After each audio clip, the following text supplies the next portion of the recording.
Hi there, welcome to my YouTube channel. This is Tina from TinaHeals.com, and this video is about an Aries ascendant, a Pisces moon, and a Sagittarius sun. So, Aries ascendant ruled by Mars, and Mars, the red planet, all about our action in this world, the action we take. Mars is the action principle.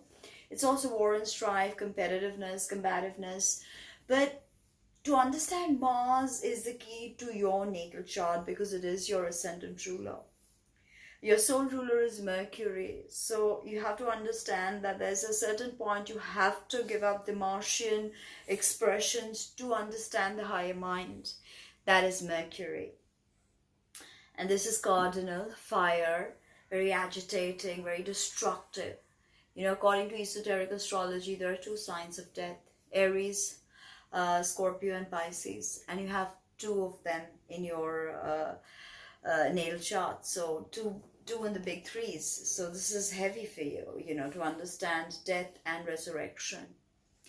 Okay, now your moon is in mutable water, ruled by Neptune, which is about other worlds, other dimensions, imagination, spirituality, mysticism.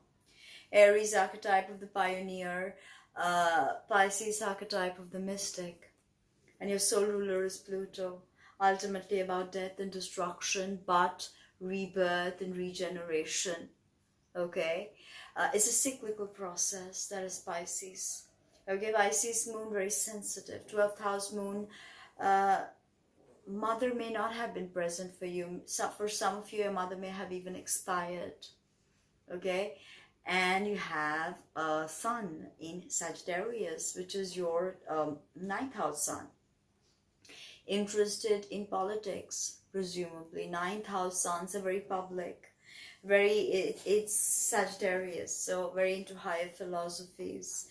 This is mutable again, mutable fire, ruled by Jupiter, so ruler Earth, so always very connected to Earth. Love trekking, some of you. Okay, love camping. If you don't try it out, I'm sure you love it. And this is the archetype of the philosopher, right? So you've got some pretty interesting combinations to talk about. So the degree of the zodiac rising on the eastern side of the horizon at the moment of your birth is your ascendant degree. And the sign on which it falls is your rising sign. Okay, and the rising sign is sort of like the armor you wear, the armor with which you interface with society, the Jungian mask you put on. It is how the world perceives you. It's your physical body, your health, your 6 hours of health, but your ascendant also speaks of your health, your mannerisms. It's a very important part of you. To understand the soul karma of your ascendant is key to nirvana, moksha, salvation. Okay, now for you, your soul ruler is Mars. Your ascendant ruler in the exoteric sense is Mars.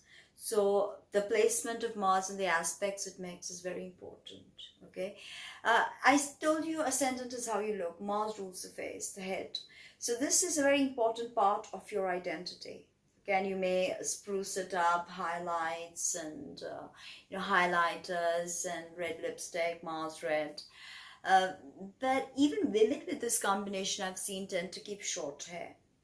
Okay, of course, if you have a difficult Mars, or if you have other malefic influences in your first house, you could have problems with thinning hair, ENT issues, glosses, sensitivity to gum and teeth, chronic headaches, chronic acne.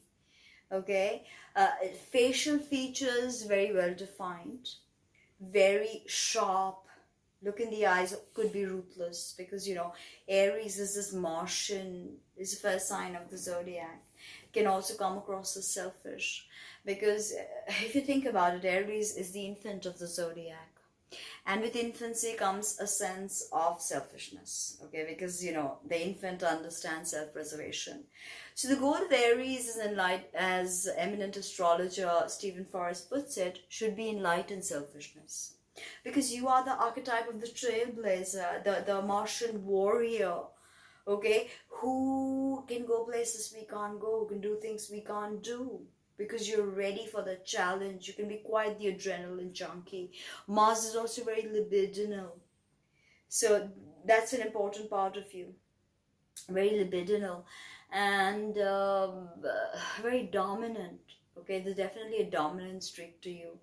And when you walk into a room with your purposeful Aries stride, that, moody, dominating look in your eyes, people can see that you are not going to take no for an answer. You like the chase, you like to subjugate people. Mars is about conquering. You like to the chase. You chase the object of your desire. You like the chase. Sometimes you may get bored of being in the same place or with the same person for too long, and you want to move on. You have to move on.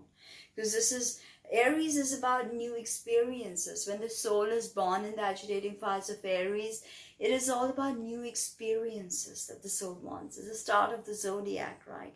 Think of what happens when the sun moves into Aries. And everything is born anew. Everything is radiant, fresh, brimming with life, teeming with life.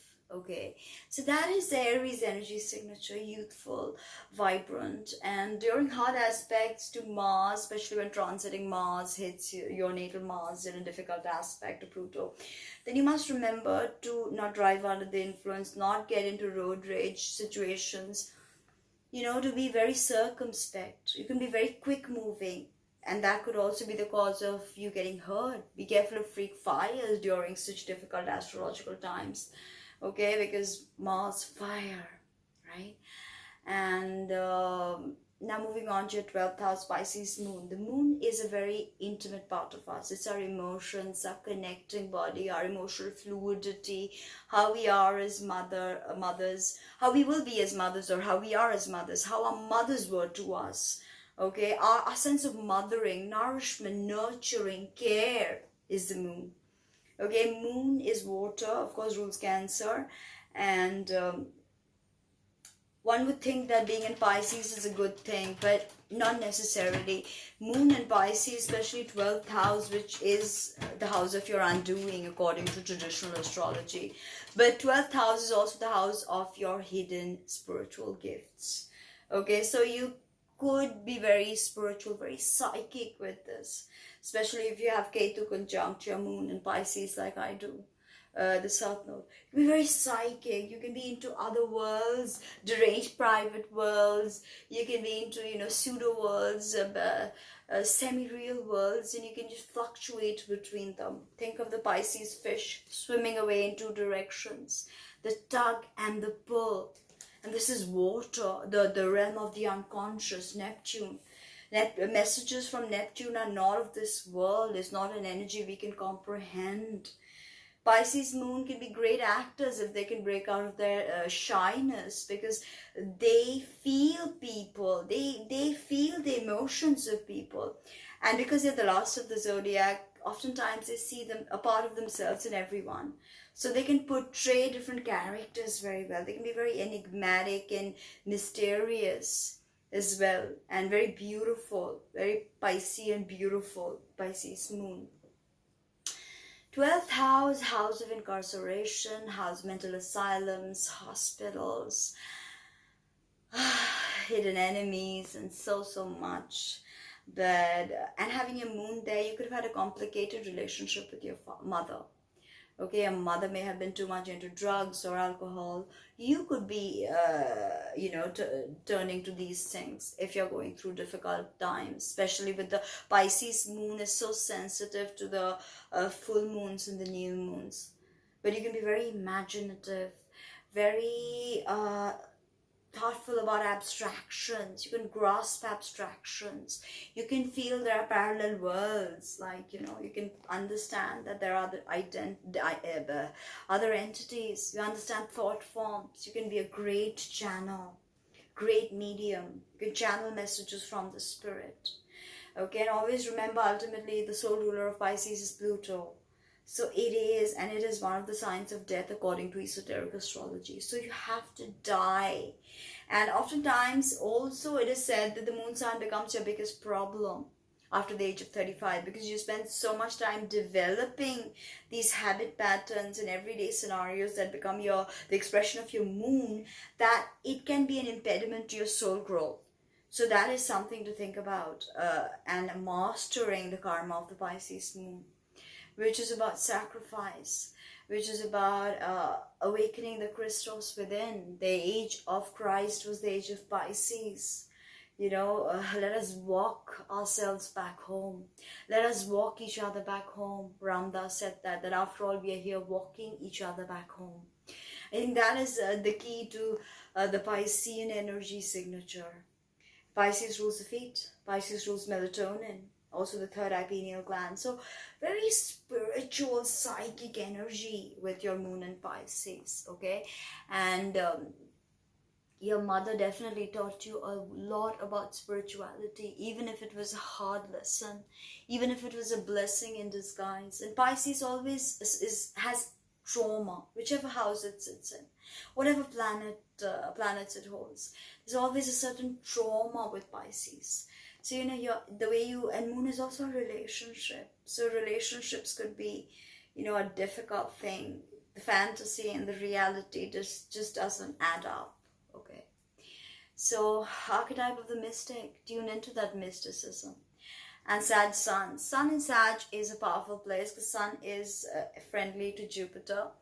Ninth house is a very benevolent house. It is all about higher education, higher philosophy, truth, justice, and all those Jupiterian themes.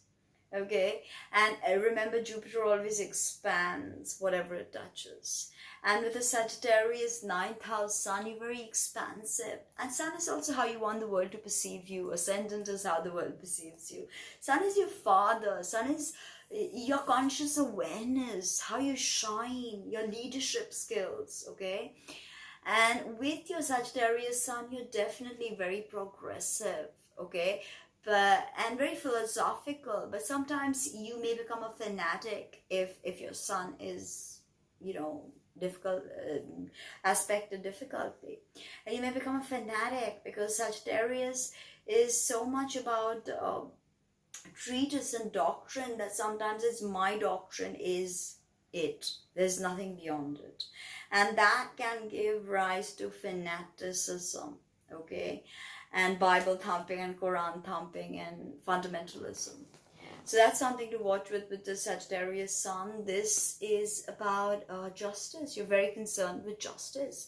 And Sagittarius also deals with foreigners. So here, and travel, long distance travel.